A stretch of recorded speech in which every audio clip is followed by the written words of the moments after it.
일단 뭐 여기 지금 저는 전문직 분이 계실 줄은 모르고 뭐 의사분도 계시고 하셔가지고 이건 그냥 SF 소설이니까요. 참고만 그냥 그런 수도 있겠다라고만 생각하시면 좋겠는데, 제가 유튜브 조선연의 탐구생활 보다가 이분이 이런 영상을 올렸어요.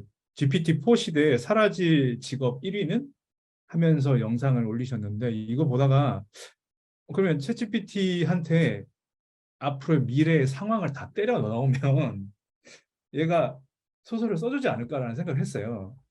단순하게 정말로. 그래서 여기 나오는 내용을 그대로 다 그냥 집어넣어 버렸습니다. 일단 너는 지금부터 소설 작가야라고 역할을 부여하고 시작을 했고요. 처음에 시작을 할 때 저는 뭐 까미 소설처럼 좀 강력하게 시작을 했으면 좋겠다고 얘기를 했거든요. 그래서 엄마가 죽었다. 아니 어쩌면 어제 같은 그런 문장으로 시작을 했으면 좋겠다라고 얘기를 하고, 밀란 쿤데라의 이제 소설에 참을 수 없는 존재 가벼움처럼 중간중간에 철학도 같이 엮어주면서 이렇게 진행해주면 좋겠다 이런 식으로 주문을 했습니다. 그리고 이제 뭐 주인공 나이, 성별 정하고 플롯 만들어줘라. 그리고 뭐 슈퍼 부자, 사회 불평등, AI 직업 대체 이런 것도 같이 다 넣어줘라. AI 사기, 속임수 이런 걸 다 넣고 소설을 써달라고 제가 주문을 했습니다. 이 내용은 지금 그 아까 유튜브에 나오는 미래의 챗GPT가 미래를 바꾸는 뭐 그런 거에 대한 기사들을 제가 정리를 해가지고 미래의 모습이 이럴 것이다 라고 입력을 시켰고요. 말씀드린 대로 소설은 이렇게 써달라고 말을 했습니다. 그랬더니 이제 제목이 저편의 그늘이라는 소설로 주인공 설정을 해주고 전체적인 플롯을 잡아줬어요. 근데 뭐 챗GPT 써보신 분은 아시겠지만 너무 밋밋한 거예요, 전부 다. 밋밋해서 전체적인 소설 플롯이 너무 평범해가지고 일단 목차부터 짜봐라 그렇게 얘기를 했습니다. 그랬더니 이제 저편의 그늘하고 태어난 순간부터 변화됐다. 부모들이 몰락했고 기술 격차, 철학적인 인생 탐구. 그러니까 자기가 맡은 숙제는 다 합니다. 제가 중간에 철학적인 것도 넣어달라 했잖아요. 그냥 한 장을 그냥 뭐 이렇게 그냥 니체 영혼회귀 사상 그대로 넣어버리고 재미가 없어요, 사실. 사랑 넣어달라 그랬더니 한 장은 또 사랑 넣어버리고 뭐 이런 식으로 너무 제가 무슨 대학교 레포트 쓰듯이 대충 하는 느낌이 드는 거예요. 그래서 이렇게 쭉쭉 가다가 근데 이게 제목의 뜻이 뭐냐? 저편의 그늘 했더니 뭐 불확실한 미래에 급변하는 AI 사회를 상징한다. 근데 제목도 너무 진부해서 새로운 제목 좀 해봐라라고 추천을 해달라 했는데, 빛과 그림자, 바람에 흩날리다, 희망의 빛을 따라 모험의 시대. 이거 너무 유아틱하잖아요. 그래서 제목 마음에 들지 않았지만 그만하고 일단 소설을 써보라고 또 시작을 했습니다. 사건 중심으로 풀어서 작성을 해달라. 그렇게 했더니 우리는 시대의 바람에 휘청이며 태어났다 이런 식으로 시작을 한 거예요. 첫 번째 문장을 좀 강력하게 써달라고 했더니, 아니 이게 무슨 시대의 바람에 휘청이며 태어났다 1900년대 초반에 무슨 미스터 선샤인 같은 느낌이 시작을 한 거예요. 독립운동하는 것처럼. 이거 아닌데, 이거 미래 소설인데, SF 소설인데. 그래서 좀 내용이 진부해서 좀 더 창의적으로 미래의 모습을 그려줘라고 얘기를 했습니다. 그래도 내용이 진부했어요. 그래서 계속 써봐라. 2장을 작성해라 했더니 2장부터 이상한 내용이 나오는 거예요. 여기서부터 제가 제일 궁금해하는 부분인데, GPT가 목차를 잊어버린 거예요. 예? 이게 뭐 토큰 이런 건 제가 기술적인 거라서 모르겠는데 이미 다른 소설을 쓰기 시작한 거예요, 얘가. 이게 제일 스트레스 받더라고요. 그러면 목차 바뀐 거니? 했더니 목차가 이렇대요. 그래서 제가 아니 처음 목차 기억나냐? 기억나면 네라고 대답하고 목차를 만들어줘. 네 기억합니다라고 그때부터 이제 거짓말 하기 시작한 거예요. 이거 답 없더라고 이러니까. 그리고 이제 소설도 너무 지겹고 해가지고 제가 아예 그러면 주인공을 사기꾼, AI 사기꾼을 빌런으로 만들어 달라고 주문을 했습니다. 그리고 소설을 다시 썼는데 엄마의 마지막 인사, 엄마가 죽었다 이렇게 시작해 버리는 거예요. 이제 까미의 이방인처럼 시작을 해버린 거예요. 엄마를 갑자기 죽여버렸어요. 소설이 점점 이상하게 가는 거죠.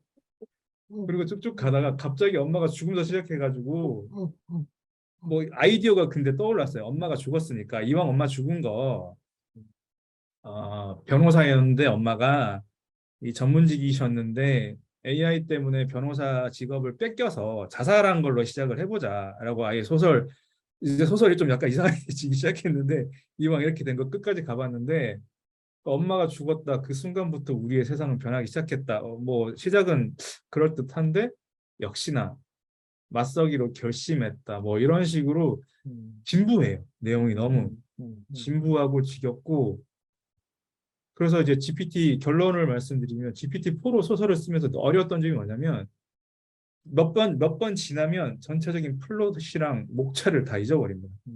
소설 장르가 바뀌는 것 같은 느낌이 들 정도로 그게 이제 제일 스트레스 받는 거였고 두 번째로는 이제 소설의 내용이 할루시네이션 뭐 다 아시는 뭐 세종대왕 맥북 던짐 사건 이런 거는 뭐 좀 창의적인 것 같잖아요. 그래서 좀 그런 좀 기발한 스토리가 나올 줄 알았는데 몇 번 업데이트하면서 그렇게 됐는지 어떻게 됐는지 모르겠는데 제가 설정을 구체적으로 하는 방법을 몰라서 그럴 수도 있는데 너무 평범한 내용만 소설로 나오니까 재미가 없어요. 그래서 이거를 하면서 좀 이런 모임에서 GPT를 다루는 방법을 좀 배워야겠다라는 생각을 했습니다. 이제 첫 번째 가져왔고요. 좀 많이 부족했습니다. 감사합니다. 잘 들었습니다. 다른 네. 분들 혹시 궁금하신 점 있으면 말씀해 주시죠. 병철님 발표하신 내용에 대해서. 혹시 프롬프트를 한글로 다 하셨나요? 네, 저는 다 프롬프트를 한글로 했습니다. 네. 이 아마, GPT-4로 했었거든요. 네, 4는 한글 인식을 좀 잘한다고 해가지고 네. 프롬프트도 안 쓰고 그냥 바로 한글로 넣어버렸는데 영문이었으면 더 좋았을 것 같긴 한데 그러면 그 일이 더 많아질 것 같아서 네. 근데 이제 지금 그러니까 그 부분 말씀드리면은 그 처음에 태연님 강의에서도 들으셨겠지만 토큰의 양의 차이가 있기 때문에 글을 많이 추출하기를 기대하신다라고 하면은 좀 약간 번거로운 과업은 있지만 프롬프트 진을 쓰시거나 아니면 딥을 번역기를 쓰시거나 영어로 얘기하고 영어로 글을 받은 다음에 걔를 번역해야지 그나마 길게 내용을 가져갈 수 있어서 목차 잊어버리거나 하는 것들이 좀 덜하거나 그냥 내용이 좀 길어도 덜 할 수 있을 것 같습니다. 그런 게 좀 있는 것 같습니다. 다른 분도 혹시 질문 또 있을까요? 저 한 말씀 드려도 될까요? 네, 네, 네. 편하게 말씀하시죠. 되게 흥미롭게 잘 들었습니다.